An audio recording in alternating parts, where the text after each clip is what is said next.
All right, welcome back, friends. It is 8:17 on the clock as it stands right now. We've heard from Governor Rick Scott, state of Florida, this morning.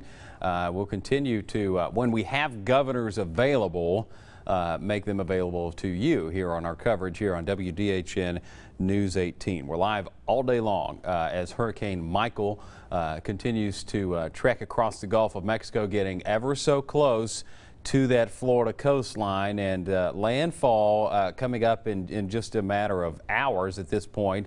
And so things continuing to progress in that area. So we're watching very closely in our weather center this morning. We're going to kick things over to Mandy McQueen on our News 18 team, and Griffin Hardy, who works for our parent company, one of our sister stations in Jackson, Mississippi, at WJTV. And let's give our parent company a shout out for making a lot of things possible for us through this storm coverage as well. Next are stations all over the country, 171, and so a lot of resources to move around and help out in situations like this. We have folks in from our sister station CBS in Birmingham that are here with us, as well as Griffin, and you know, the folks in Tampa, Mobile, Panama City, who are right in the epicenter of this. A lot of efforts going into this, and really an impressive display today as this storm, this historic storm, makes landfall. So what's the latest this morning, guys? That's right. Talking about impressive, that we were talking about the eye of the storm. The eye of the storm is almost perfect, and the reason I'm so kind of focused on the graphics is because I'm trying to switch the satellite picture over from the infrared picture to the visible picture, because the sun is coming up, so we can see what it actually looks like to the naked eye. And we'll go ahead and take the graphics full screen here. That is a very menacing looking storm that is about to close in on Panama City Beach. That's like a textbook eye for a hurricane. It is. I mean, it's literally out of a textbook, and that makes it all the more worrying for people who may or may not have decided to stay and possibly ride out this storm along the coastline. This is going to be a very devastating storm. I mean, that eye is as close to perfect as you'll ever see. You know, and it's still got a little bit of water left before it actually makes it onto dry land. And Griffin, is there any possibility that it could still strengthen into a Cat 5? It's certainly within the realm of possibility. I mean, it would be absolutely incredible if it did reach Category 5 status before landfall. It's a non-zero possibility, but nonetheless, I mean, I'm blown away at just the structure of the storm. It's got winds of 145 miles per hour surrounding the center of the storm, and that is something you don't see every day. You know, this is a very rare event, and we've been talking about this, that those winds surrounding the center that's where they're at their strongest, at around, let's say, at about 145 miles per hour, like we see in the latest observation data, and the pressure's down to 933 millibars, and just kept dropping this morning. Yeah, it's been dropping all morning long, and for right now, it's about, let's say, 80 miles away from making landfall in Panama City. And the latest wind measurements that have come in from some of the counties in the Florida Panhandle have been on the order of 50 to 60 miles per hour. So the winds are really only just now getting started for places like Panama City. And I really hate to say this, but it is possible that this thing becomes a Category 5. And I did see on Twitter where they were saying, I think for Bay County, where Panama City is, when they have sustained winds of 40 miles per hour, that's when they're going to start closing bridges there. That's the cutoff time. I think once the winds get upwards of 40 miles per hour, the EMA just says, we can't go out there. We got to look after our own after a certain point. Safety first. That's right. Yeah, and we have to do the same thing here at WDHN as well. Focusing more on our viewing area, we're still seeing more of those outer bands of rain beginning to move in, crossing over the Highway 84 corridor. Now parts of Pike and Barber County are starting to see the rain come in. You know, these passing tropical showers that will be likely lasting for majority of the afternoon and the evening tonight. The rain's basically going to be non-stop for the next 14 hours. And even though it's going to be a high-end Cat 4, maybe a Category 5 before it makes landfall, I think that, you know, those winds will be steadily decreasing immediately after the storm makes landfall, because it will lose the ocean as its heat source. So I think we'll still likely see winds on the order of maybe 65 to 75 miles per hour in and around the Wiregrass area, particularly near Dothan and Donaldsonville and Geneva and places like that that are really close to the Alabama-Florida state line. And that is where we'll likely see the greatest threat for those damaging wind gusts and a lot of those power lines being knocked down. Wouldn't be surprised if we have flash flooding reports as well, just because of how steady this rain is. Yeah, and that's what I was going to say too. You know, the storm is quickly moving, but it's still going to drop a lot of rain, especially if you live in a low-lying area and you know your front yard's flooded before is something you might want to take in effect. And of course, there's some places throughout the city that don't have a very good drainage system either. So that's why we're telling you to be cautious on the roadways out there, especially if you do have to get out in the storm. Now we're advising you not to get out in the storm at all, but if you do, you know, that rain is steadily going on now. It's been light to moderate, but now it's getting pretty steady out there. Yep. And so you want to be safe on the roadways as that water starts to build up on the roadways and in low-lying areas. Yeah, starting now is when I wouldn't be surprised if we start seeing ponding on roadways. I mean, the rainfall amounts are already starting to stack up in some of our counties, particularly in Jackson County. We've got rainfall amounts that are picking up here. Radar estimates are locally as high as already close to 2 inches just to the south of Mariana. So we'll continue to watch these bands of rain as they come in. Again, that heaviest of the rain is going to be likely coming in at around 4 to 8 p.m. Later tonight. So, Ben, Tony, I'll go ahead and toss it back over to you guys. All right, thank you so much. We have a FEMA press conference that we're going to take live, and I'm not sure of the exact location of where they're at, but let's listen in to FEMA right now. Control the flow of cargo and supplies into each of the affected states in advance of the storm. And we are closing ports to vessel traffic and cargo operations as is necessary and based on the storm's movement. So as of this moment, Panama City, Pensacola, and Cedar Key are closed to commercial vessel traffic. Thank you. All right. Thanks, Captain. Next, Ray Alexander with the Army Corps of Engineers. Thank you, Administrator Long. Good morning. Ray Alexander, Army Corps. The Corps of Engineers is fully integrated with the federal response and our fellow federal partners and our state and local stakeholders as well. Currently, we're in support of 3 FEMA mission assignments valued at over $1.4 million and another over $140,000 of our own flood control authorities. Brigadier General Diana Holland, the commanding general for our South Atlantic Division, headquartered in Atlanta.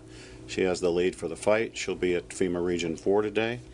Our district headquarters in Wilmington, Jacksonville, Savannah, and Mobile have activated, and those district commanders are out and about pre-storm.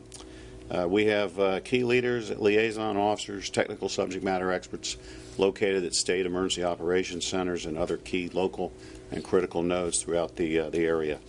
In terms of dam and levee safety, currently we're assessing potential impacts to the 29 flood risk projects we have in the projected path. Right now, our assessment of our reservoirs, we have sufficient capacity to receive the rainfall. We are reviewing the potential for releasing additional releases out of those reservoirs, so there's a potential that a deviation might be prudent. We have no significant impact projected to Lake Okeechobee in Florida.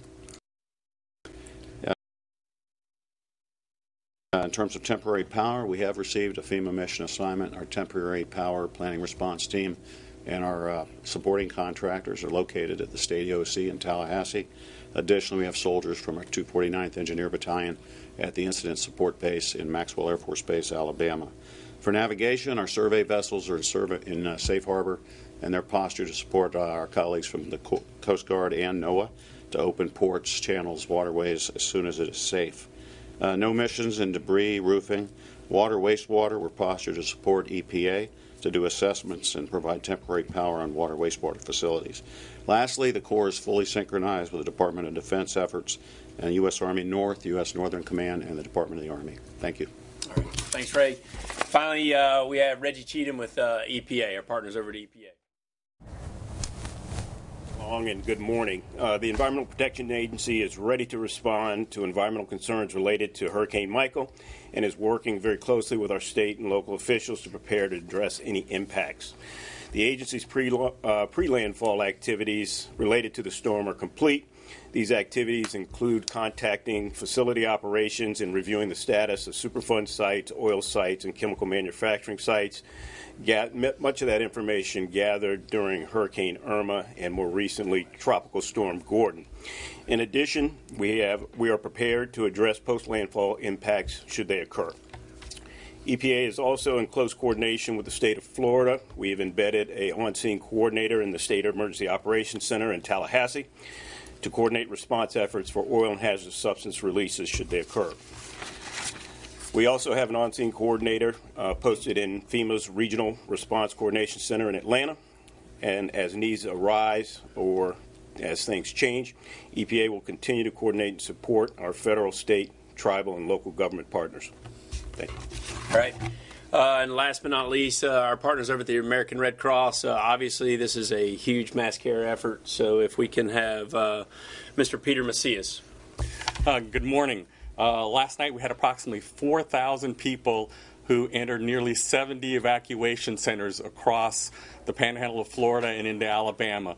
The Red Cross continues to leverage human and material resources to help with those evacuation centers. What we're doing is we're asking folks, please, if you're in the path of that storm, make your last-minute emergency preparations, and if that means to get out, please get out. And the last thing is we ask people, please, to listen to your local authorities, your local emergency managers, and heed their warnings and advisories. If you need real-time information, please download the Red Cross Emergency app. Thank you, sir. All right. Thank you. Daniel? Buenos días a todos, Daniel Yarguez, portavoz de FEMA. Les pedimos que tengan mucho cuidado con esta tormenta, una tormenta de gran magnitudes, como lo dijo el administrador. Es una tormenta que va a impactar a muchas comunidades desde Florida, Alabama, Georgia, y no se ha visto en muchos años. Esta tormenta trae vientos de hasta 145 millas por hora, categoría 4, aumentó su intensidad, estábamos esperando que fuera categoría 3 para ayer, pero como las predicciones cambian, subió a categoría 4. La marejada ciclónica también se espera que tenga olas de hasta 14 pies de altura. Para aquellos que no pudieron evacuar o no tuvieron la oportunidad de desalojar su área donde estaban, les pedimos que vayan a una área más alta en su casa o en el edificio donde estén para que estén seguros. Pueden llamar al 911, al 911 para alguna emergencia, pero también tienen que pensar y esperar que a lo mejor esos rescatistas no van a llegar a tiempo o tan rápido como lo esperaban, porque tampoco queremos poner sus vidas en peligro. Tenemos equipos de búsqueda y rescate también ya preposicionados para poder ayudar y apoyar las tareas de búsqueda y rescate que se empiecen a dar. Se espera que esos efectos lleguen desde el centro de la Florida, también hasta Mississippi, hasta Alabama, perdón. Tenemos más de 3,000 empleados de FEMA ya preposicionados, también listos para ayudar. Y como lo dijo el administrador Long, esto es un esfuerzo de toda la comunidad, no tan solo de FEMA, pero de toda la comunidad. Organizaciones sin fines de lucro, los vecinos, si su vecino está en peligro, si su vecino requiere asistencia, le pedimos que le ayude y que ofrezca ayuda, pero que también esté seguro antes de hacerlo y que sea después de que pase la tormenta. El administrador ha estado platicando también con los gobernadores de los estados que pueden ser impactados. Ayer se dio una declaratoria de emergencia por parte del presidente, la cual abre y ofrece.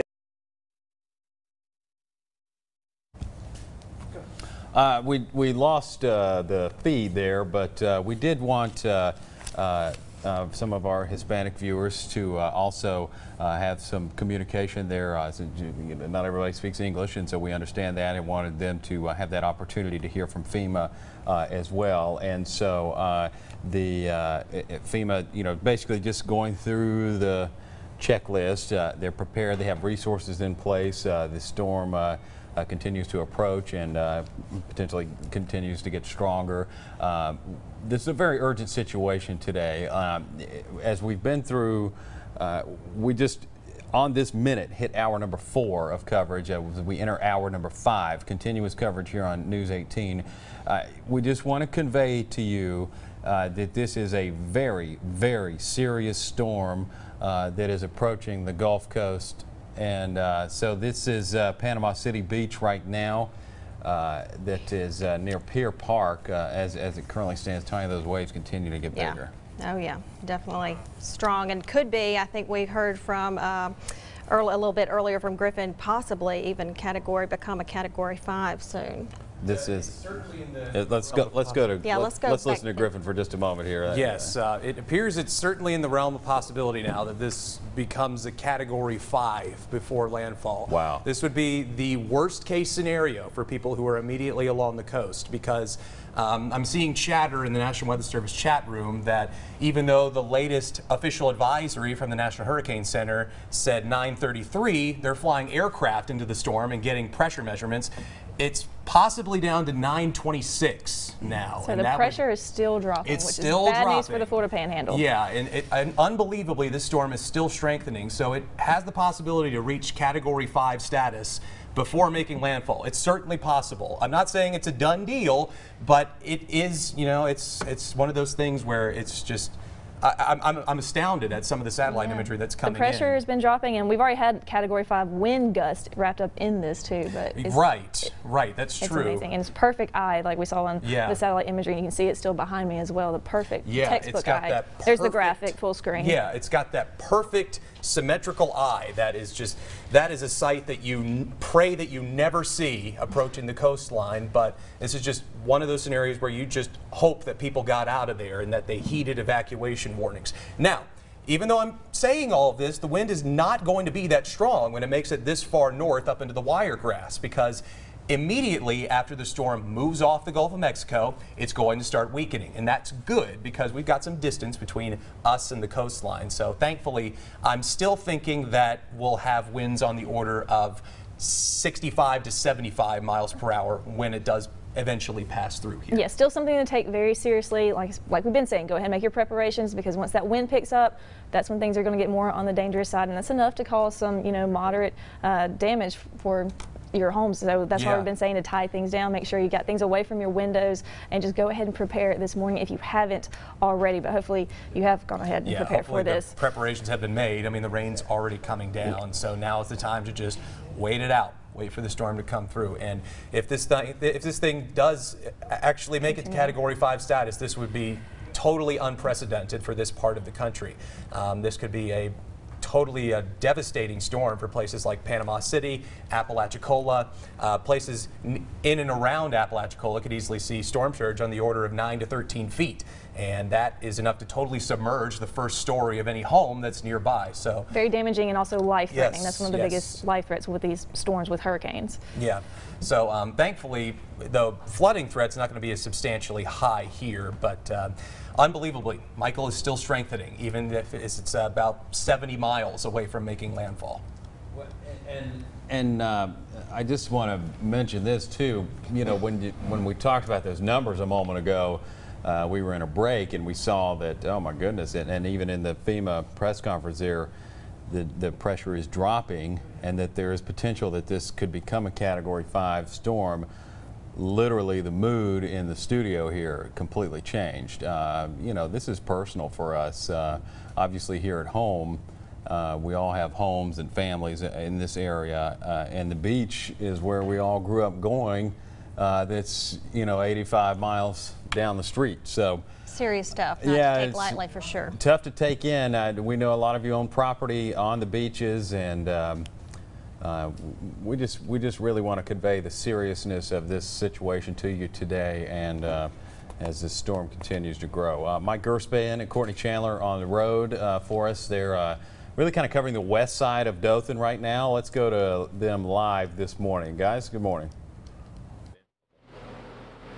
Hey, good morning, Ben. As you can see, we're right here now at the Sun Plaza. That's right across from the Wiregrass Common Mall. I'm gonna kind of step out your way so you can see kind of what's going on here. You can see a lot of cars, as you see, are coming on across the roadway. We've been seeing a lot of 18-wheelers, most of all, that have been driving in this rain, driving in this wet weather. As we said before, make sure you are safe on these roadways. The roads are very slippery, and you see the traffic is starting to pick up here in the area. Also, I want to point out a couple of these gas stations are also still open. As you can see, this Shell right here is also open, as people are still filling up their cars with gas.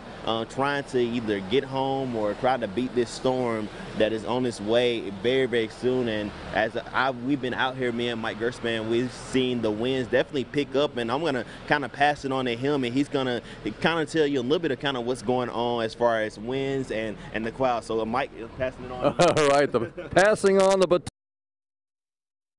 Off the camera. Uh-oh, what? Something. Technical difficulties Some sort of, the shots jump in and out. They run off of cell towers, so they come back and forth. Our FEMA press conference is back, though. Let's listen in live to FEMA for an update on what's going on down there throughout the southeast region right now. FEMA, okay, oh. FEMA just finished. All right, so a couple of things here. We have some video that has come into our newsroom from the Gulf Coast, Panama City Beach. Let's take a look at that right now if we can and show you. You see the waves are picking up. Now you look at this right now and you say, that's not too bad. But that's pretty high waves for the Gulf Coast right down here at the beach. And of course, as this thing comes ashore, that water is going to rise and rise and rise with the storm surge, and only going to get much higher there along the Gulf Coast. Of course, our sister station WMBB News 13, thinking about those guys. Chief Meteorologist Justin Kiefer down that way doing an outstanding job. News Director Tom Lewis and the whole staff there.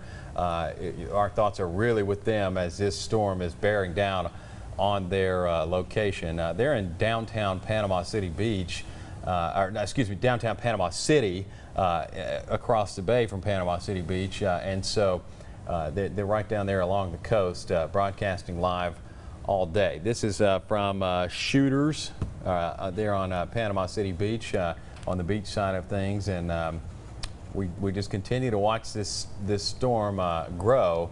This morning, Hurricane Michael getting set for landfall. Another advisory comes out really just shy of the 11 o'clock hour. Looks like, 10 o'clock hour. I apologize for that. So about a quarter till 10 o'clock.